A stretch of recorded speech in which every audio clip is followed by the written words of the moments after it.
जोर शोर से। भारत के महान प्रधानमंत्री, यशस्वी प्रधानमंत्री।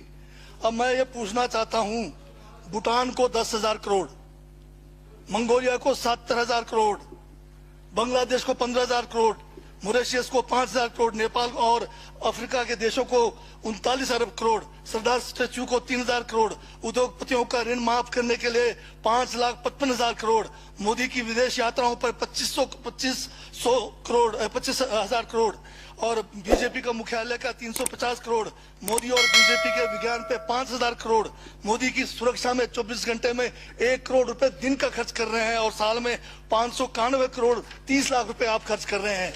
और पिछले 5 सालों में कुंभ के मेले में 15,000 करोड़ और यूएसए के प्रेसिडेंट ट्रंप को नमस्ते करने के लिए 100 करोड़। तो ये यशस्वी प्रधानमंत्री है क्या? इस किस्म के प्रधानमंत्री को यशस्वी कहेंगे?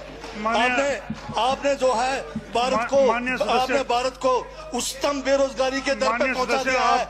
आज विश्व में भारत जो है भूखमरी में बांग्लादेश से भी नीचे है, आज पाकिस्तान से भी नीचे है। जिस देश में 25% जो है रात को भूखा सोए, उस देश का प्रधानमंत्री यशस्वी है क्या? जिसने देश की आर्थिकी को बिल्कुल नीचे कर दिया, छिन भिन कर दिया, जिसने जीडीपी खत्म कर दिया, जिसने नोटबंदी में लोगों को जो है नोटबंदी के तहत जो है लोगों को मरवा दिया, जिसने नौकरियां खत्म करा दी, जिसने महंगाई चरम पे पहुंचाई, जिसने पेट्रोल 100 रुपए कर दिया, डीजल 100 रुपए कर दिया, क्या वो यशस्वी है? क्या उसको यशस्वी कहेंगे आप? यशस्वी प्रधानमंत्री है आपका, जिसने भारत के सैनिकों को शहीदों की संख्या पिछले 30 सालों में सबसे ज्यादा है। क्या ये यशस्वी प्रधानमंत्री है? जिसने देश के अंदर चीन को घुसा दिया, क्या वो यशस्वी प्रधानमंत्री है? बजट पे बोलिए। माननीय सभापति महोदय, ये बजट में जिक्र हुआ है यशस्वी प्रधानमंत्री का और मुझे उसका जवाब देने का पूरा अधिकार है, जो मुझे कोई छीन नहीं सकता है। ये क्या यशस्वी कहेंगे इसको आप? बहुत यशस्वी है। देश का जो है आज बिल्कुल देश को आर्थिक रूप से कंगाल, राजनीतिक रूप से कश्मीर से कन्याकुमारी जो अखंड भारत है वो खंड होने जा रहा है। हिंदू मुस्लिम कर करके आपने जो है इस देश की जो है ऐसी तैसी फेर रखी है। और अब जब मैं कह रहा हूं तो आपको तकलीफ हो रही है। आप बताइए क्या तकलीफ की उसमें है?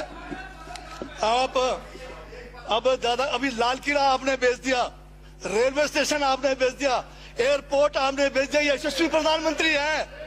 कोयले के खदाने आपने बेच दिया, रेलगाड़ी आपने बेच दिया, बंदरगाह आपने बेच दिया, बेकिस्मती जमीनें आपने बेच दी यशस्वी प्रधानमंत्री जी ने। और कहते हैं कि देश बदल रहा है, देश बिक रहा है। महाराज, ये कहिए देश बिक रहा है। LIC तैयार है बेचने के लिए, IDB भी तैयार है, ये जो एयर इंडिया तैयार रखा हुआ है, BSNL बेचने वाले हैं, ONGC बेचने वाले हैं। छोड़ने वाले क्या? आखिर में ये देश को भी बेच के चले जाएंगे। क्या है उनका? एक झोला है, झोला लेके चल पड़ेंगे। ये है आपका यशस्वी प्रधानमंत्री। ये यशस्वी प्रधानमंत्री है। दाढ़ी बढ़ाने से टैगोर नहीं बन जाते। टैगोर के गुण लाने के लिए दोबारा जन्म लेंगे 100 बार, तब भी नहीं आएगा। हाँ, दाढ़ी बदल के और मेकअप करा के 15-15 लाख के, उससे कुछ होने वाला नहीं है आपका। हाँ बिल्कुल। और जो जहर आप लोगों ने जो है इतने सालों में इस देश के अंदर जो है आपने जो इस देश में बीजा है, उससे वो जो है ये बजट पे ही है। सर, स्पीकर सर, यशस्वी प्रधानमंत्री जी का जिक्र बजट में आया है, इसलिए मुझे भी जवाब देना पड़ा है। और मैं यहाँ ये कह के इस बात को समाप्त कर देना चाहता हूँ, बर्बाद गुलिस्तान करने को तो एक उल्लू काफी था। हर शाख पर उल्लू बैठा है, अंजामे गुलिस्तान का क्या होगा?